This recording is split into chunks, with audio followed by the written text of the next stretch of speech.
Testing, testing, you need Test. something like that? Test. Is the audio coming through okay? Audio is coming through. It is skipping a little bit. I think it was less than you recorded too.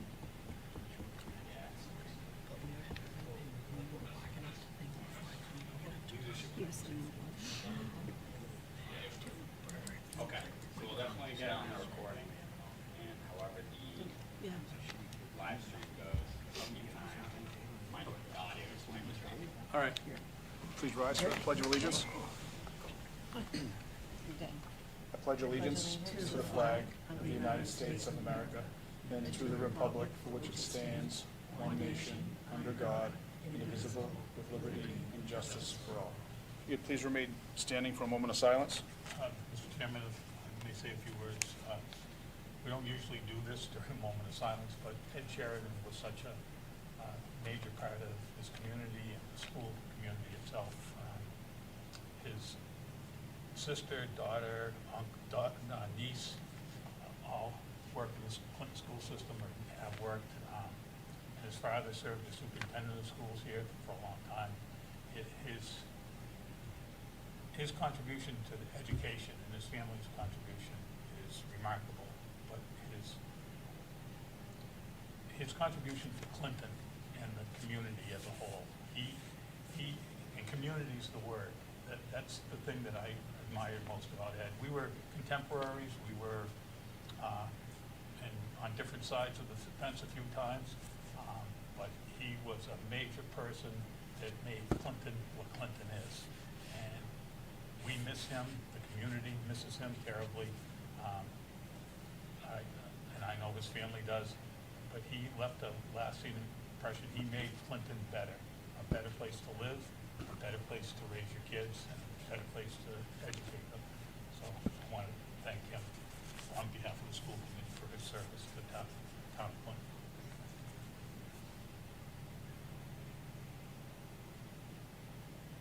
Thank you.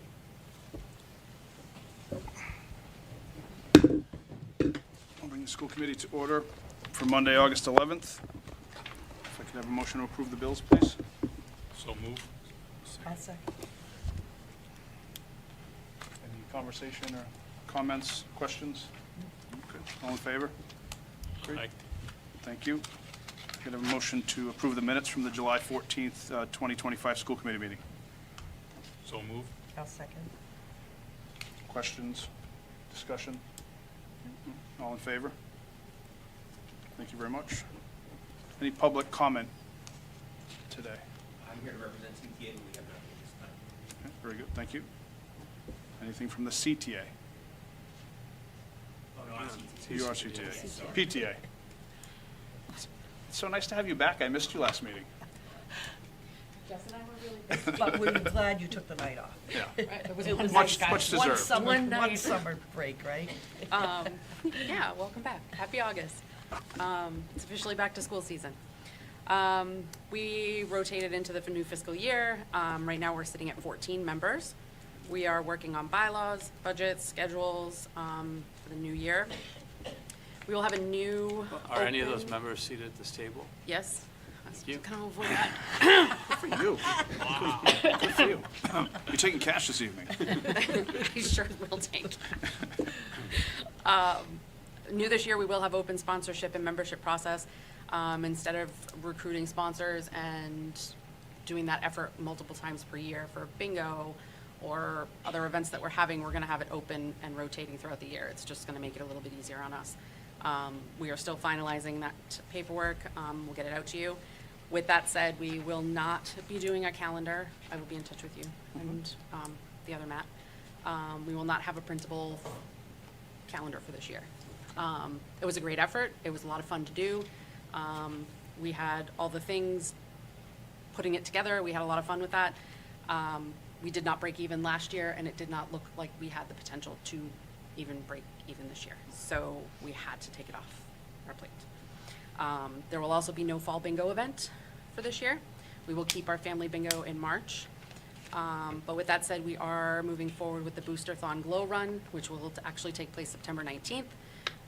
Becky's been working with Mrs. Frisch and the team at CES to make that happen, and the entire CES team is on board with it, and it'll be a Clinton District fundraiser. There's a lot of moving parts, but social media and the newsletter will have details on how you can support that and be a part of it, and then see it happen. If you have a chance to do that, to stop by the school on the 19th. Let's see. We would still like to get access to the CPS website calendar and be able to update that and have our page updated with links. Yeah. So did I connect you guys with Chris or no? I think I just don't talked think to him we've about heard it, we back just yet. haven't- okay. Yeah. Yep. We want to make sure we get that, because it still says 24, 25, and we got to move that forward. Yeah. Bulletin boards arrived today at my house. They were a little bit delayed. We will make them up and drop them off at each school for installation, and those will be ready to go. Yep. First meeting of the year will be pushed to October 2nd. Allows us to get through the first couple months of being at open houses and all the other little things that we have trickling in. And I'm gonna give you guys each a page. We have a survey right now that's out.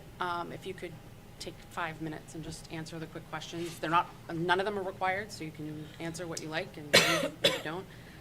We would appreciate that. We are hearing some feedback about things we do and things we don't do, and we'd like to get some official feedback on some of that stuff. So everybody has an opinion, and we're learning that. I won't take it all to heart because I don't know, we wouldn't survive as a board, I don't think, if we took everything to heart. So I know how you feel. It's, yeah. It's got a little hard this summer. I don't know. We got tired. We got a little tired. So things had to change, and we made some decisions. There's a brief overview of some of the tasks that we've got coming up on here, because I think that's always helpful to know. Because one of the questions we were asked was, what do you guys do? Obviously, people who don't attend this meeting or watch this meeting have ever heard me do anything. So, with that, I will let you guys take a peek at this. And if you have any questions, let us know. Watch for the next membership rollout. We will call everybody out at the next meeting. Fair enough? Yeah. Appreciate that. Okay. We'll give you time to catch up. Just so you know, I made sure to sign up before the last meeting, so I didn't get yelled at. I know I forgot about that meeting. And I honestly, I think you remember. You get yelled But not from this. Not yelled at, but from, I didn't want to. You know, we are an anti-bullying district. Just want to point that out. And we will not be having a presentation on that, sorry. Again, another effort. But always, let us know, and there's plenty of space in the paragraphs in the survey. If you have something to say, we'd love to hear it. Thanks for all you Thank you do. very All much. right, thank you so much. And it doesn't look like we have anybody from CPAC or LPAC this evening. Which means I will pass the baton to you, Dr. Meyer. All right. One thing I will say for anyone watching at home is I believe right now we are streaming through our Wi-Fi because we had some issues with our hard connection. So if you do, you might see some jittery video or whatever. I'm hoping the audio is coming through okay. It is being recorded regularly, so we will have a clean recording, but the live stream might be a little jerky. Quick with the staffing updates.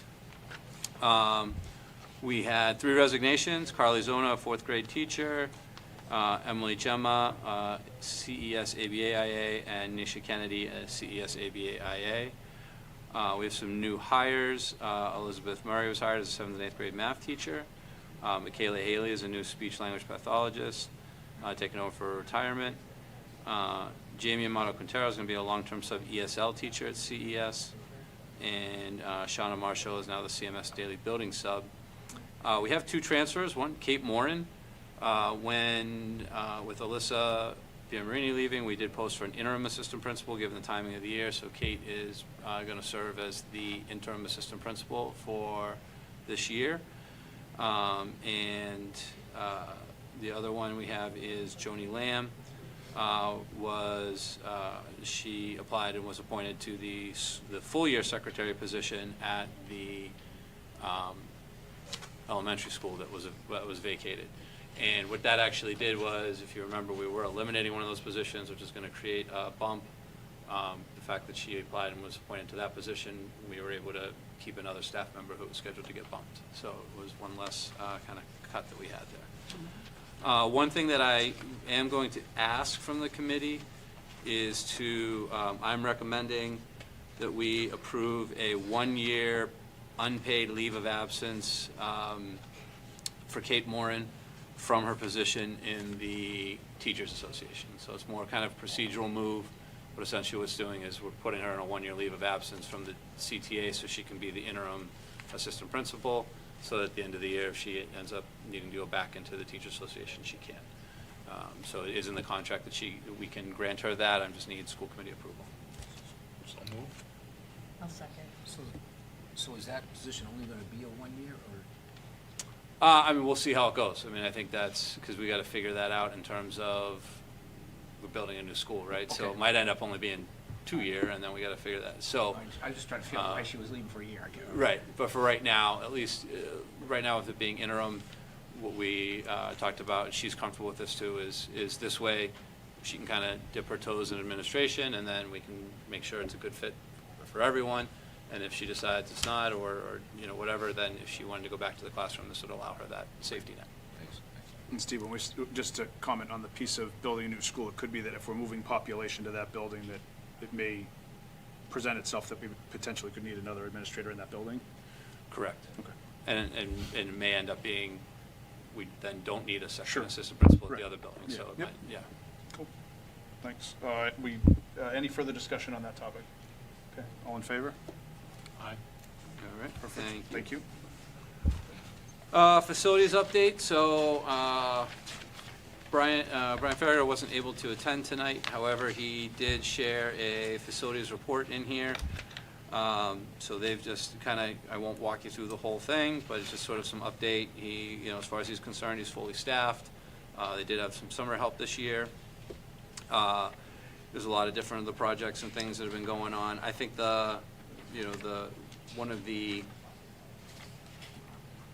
good things to see is, I think his like second to last page, or third, he's got the ARPA funding. So we've got the CHS high school chiller replacement, obviously, has been completed finally. Step of improvement. And that was from, some was from ARPA funds, other was the air quality grant that we had received that we had to allocate and spend down.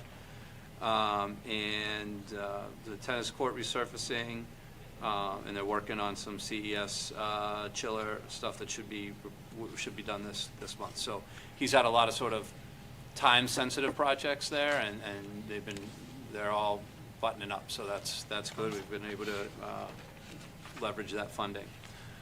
And then he gave you a little update on some of the past, where he is on some of those articles, and what they got going on there. So overall, it seems like they're cruising along.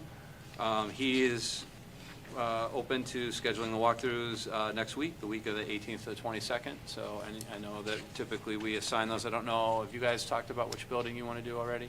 We haven't landed on buildings, but I did kind of put it out there just in discussion that Brian will be Okay. back next week, and then we could sort of just figure out what works for folks, and they can choose what they want to do. Okay, Yep, yep, so we'll- and then we we'll can make sure we just, do that we can, this week. feel free to coordinate that through my office, and Okay. we can set stuff up so you guys can just get in and see the buildings. Sure. All right, And thanks to Brian for providing this, because there's a whole heck of a lot of detail here, and gives us a good understanding on what's in flight and what's been completed, and that's always helpful for us. yeah, just sometimes, and the other thing too is some of that stuff, you don't even know that there's, I mean, this is an obvious one because now we actually have air conditioning, but some of these projects, you don't even know they're going on, and it's important sometimes to be reminded of the work they're doing behind the scenes to keep the buildings in good shape. Superintendent conference takeaways. So I was down there right after our last school committee meeting. We had the annual superintendent's conference. I thought it was a pretty good conference. There's a lot of focus on AI and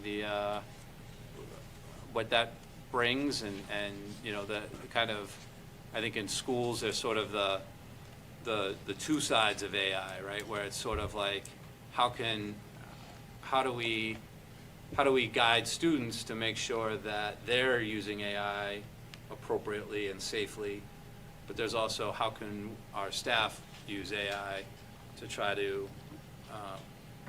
you know, improve or be more efficient with what they're trying to do. So, so it's something we'll continue. I think I got a good sense. I felt like we were kind of in the middle. You know, we had a little bit of PD on AI last year. We started talking about policies with some AI last year. There were some districts that weren't even that far. There's some districts that have been running a little bit more the ones that were doing the presenting. And I think this year, one of the things it would be one of the goals, and one of the big takeaways I took from it that we're going to try to talk about with our goal is it seems some of the districts that are kind of really out there in front with an AI have really got a working group together of teachers from each of their levels who are using it every day, because it's changing so fast that, you know, that if you're not someone that really is embracing it and using it all the time, you know, that's, before you know it, a month is gone and 3 more things are out there, right? So trying to build that. So we'll start the year off with trying to form that group when we start. There's also some on some other stuff I went to, particularly on English learners, and a good chance to talk to a couple vendors about some things to help us with maybe some of our ELPD that we need to do for our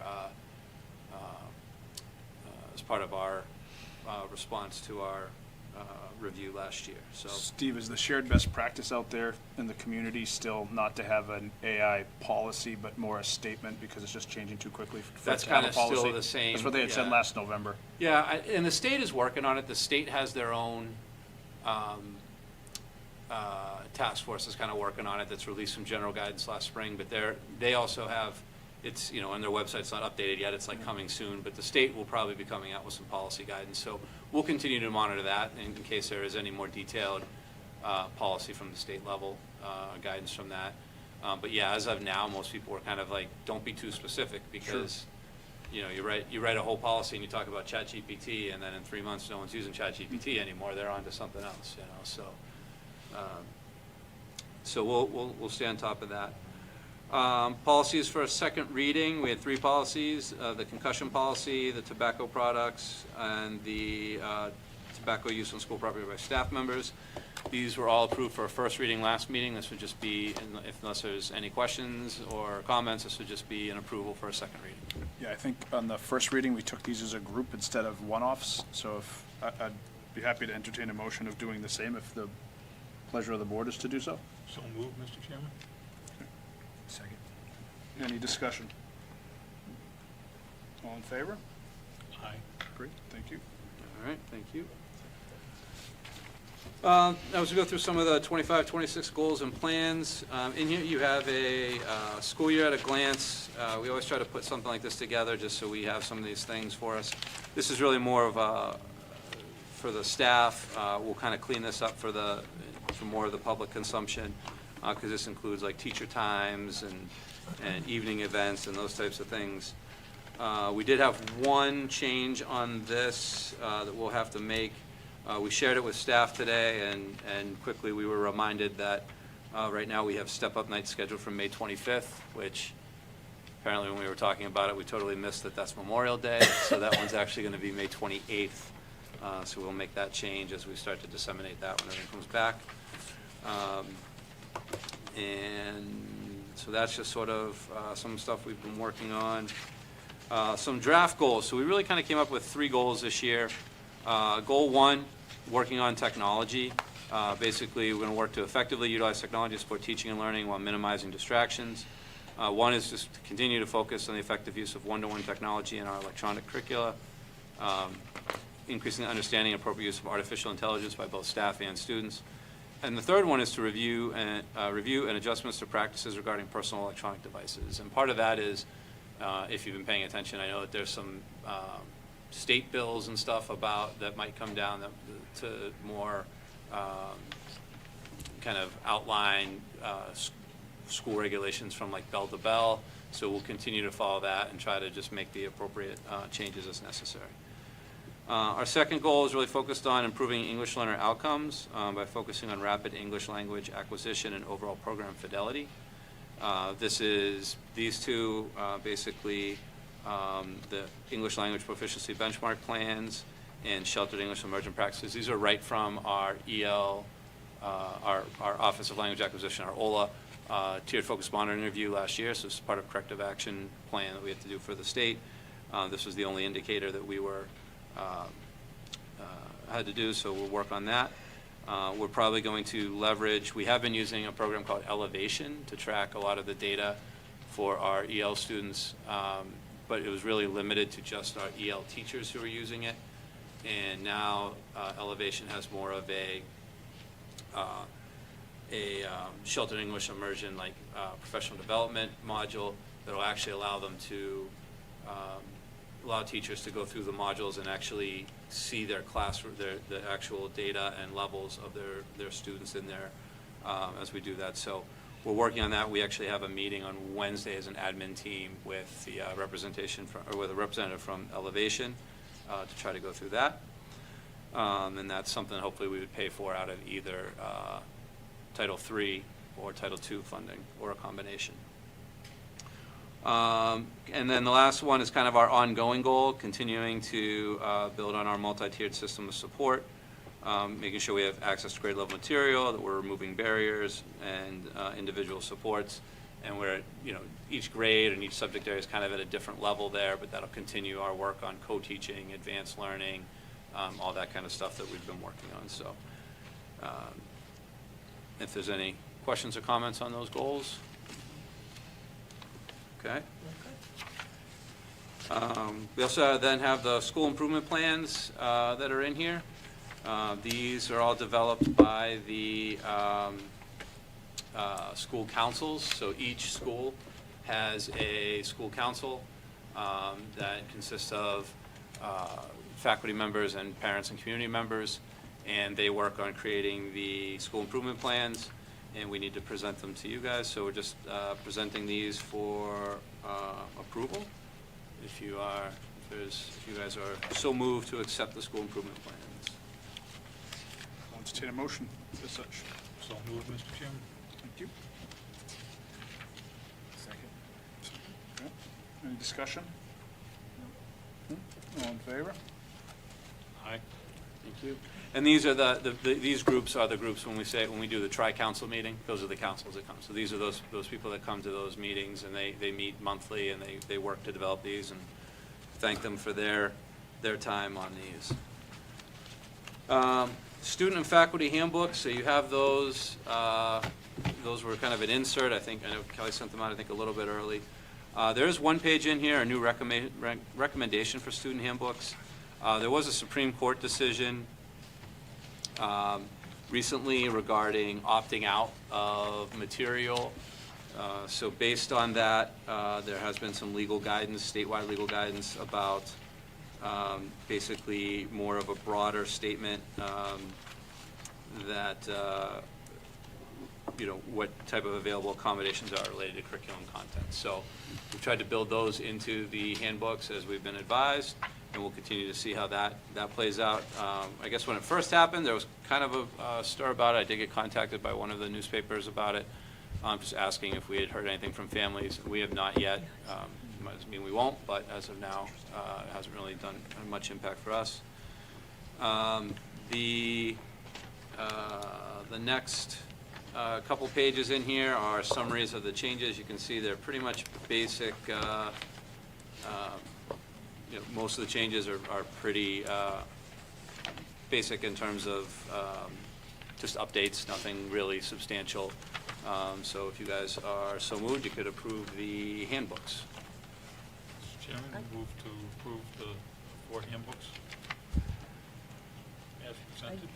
A second, then we can. Sure. I'll second. Discussion. I just Sure, had a question? Yeah, Yeah. absolutely. Good.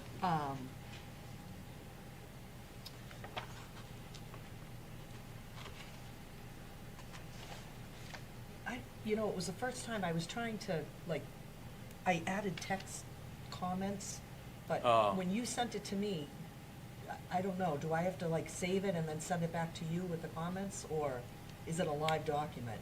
I don't know, I didn't see any, but. Oh, okay, all right. So, on the middle school one, the student of the trimester, Yeah. is that different from student of the month? It's on page 10.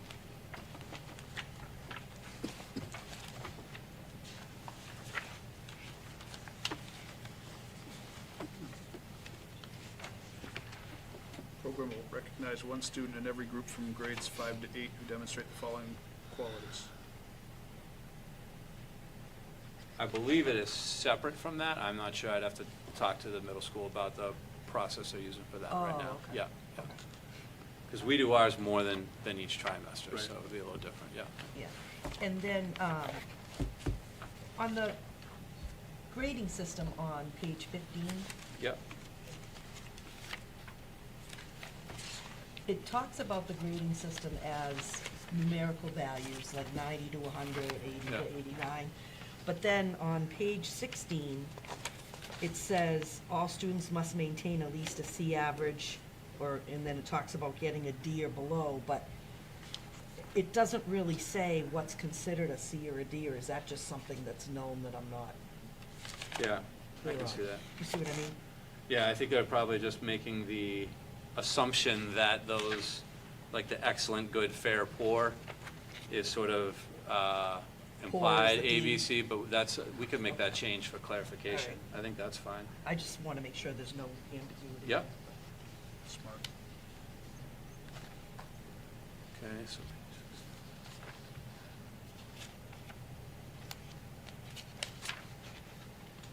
So it continues on the top of the next page, 2 below 60 is failing.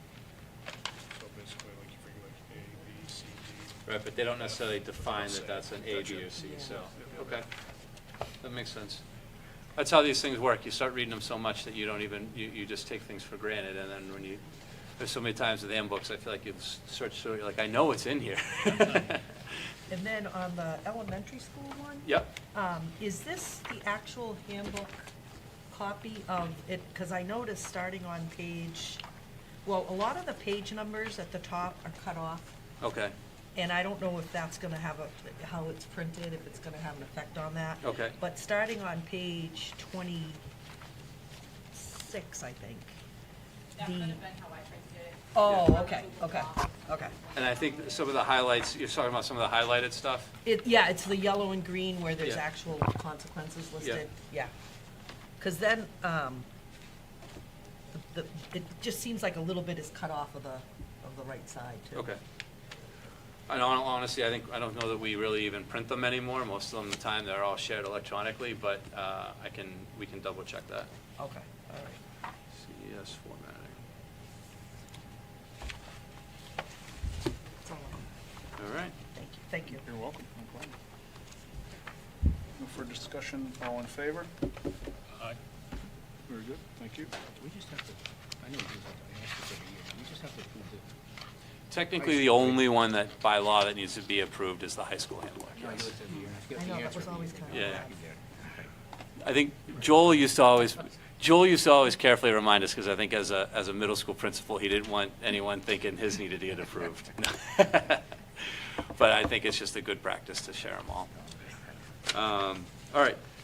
Building project updates. The next building committee meeting is tomorrow night.